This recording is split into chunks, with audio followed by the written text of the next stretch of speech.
হিজবুল্লাহর বিরুদ্ধে লেবাননের সবচেয়ে বড় বিমান হামলা শুরু করেছে ইসরায়েল। সোমবার হিজবুল্লাহর প্রায় ৩০০ অবস্থান লক্ষ্য করে চালানো হামলায় কমপক্ষে ৪৯২ জন নিহত হয়েছেন বলে জানিয়েছে লেবাননের স্বাস্থ্য মন্ত্রণালয়। হামলায় আহত হয়েছে ১,০০০-এর বেশি মানুষ, যাদের বেশিরভাগই নারী, শিশু ও স্বাস্থ্যকর্মী।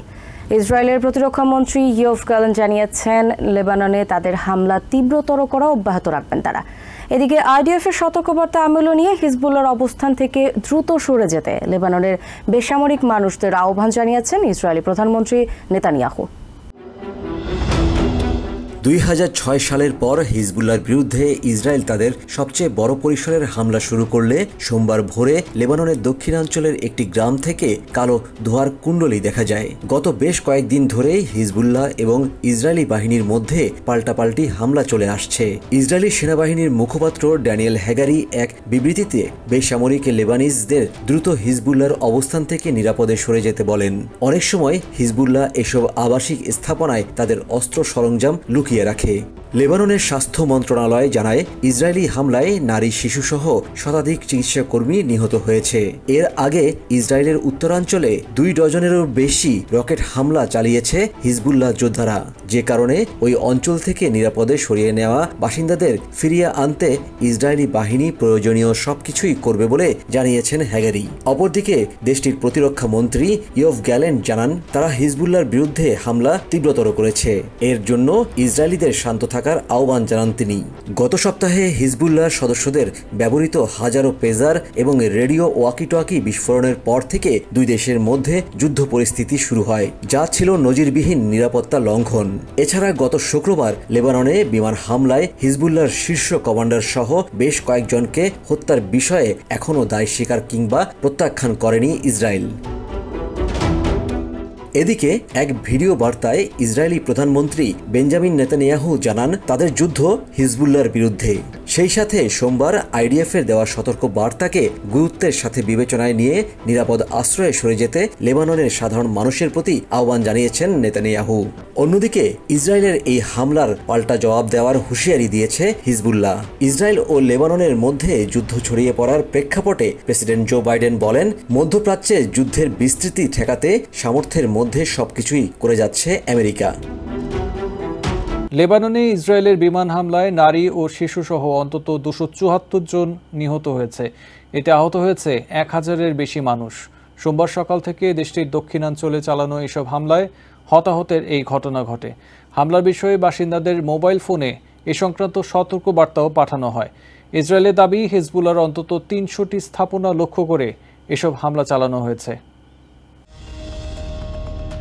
লেবাননের দক্ষিণাঞ্চলীয় বিভিন্ন শহর ও গ্রামে ক্রমাগত হামলা চালাচ্ছে ইসরায়েলি বাহিনী। এতে হতাহতের সংখ্যা উদ্বেগজনকভাবে বাড়ছে। লেবাননের স্বাস্থ্য মন্ত্রণালয় এক বিবৃতিতে জানায়, হতাহতদের মধ্যে শিশু, নারী সহ রয়েছেন জরুরি কর্মীরাও। নিহতের সংখ্যা আরও বাড়তে পারে বলেও আশঙ্কা তাদের।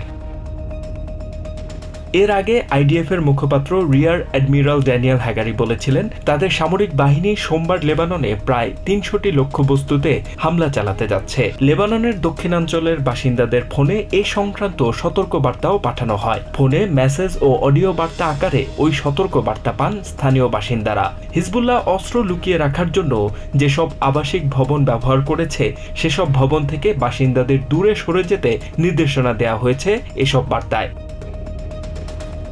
এদিকে ইসরায়েলি হামলায় ক্ষতিগ্রস্ত এলাকায় ২ দিনের জন্য শিক্ষা প্রতিষ্ঠান বন্ধ ঘোষণা করেছেন লেবাননের শিক্ষামন্ত্রী। এছাড়া জাতিসংঘ এবং ইসরায়েলের ওপর প্রভাব বিস্তারকারী অন্যান্য দেশকে এই আগ্রাসন বন্ধে পদক্ষেপ নেয়ার আহ্বান জানিয়েছেন লেবাননের প্রধানমন্ত্রী নাজিব মিকাতি।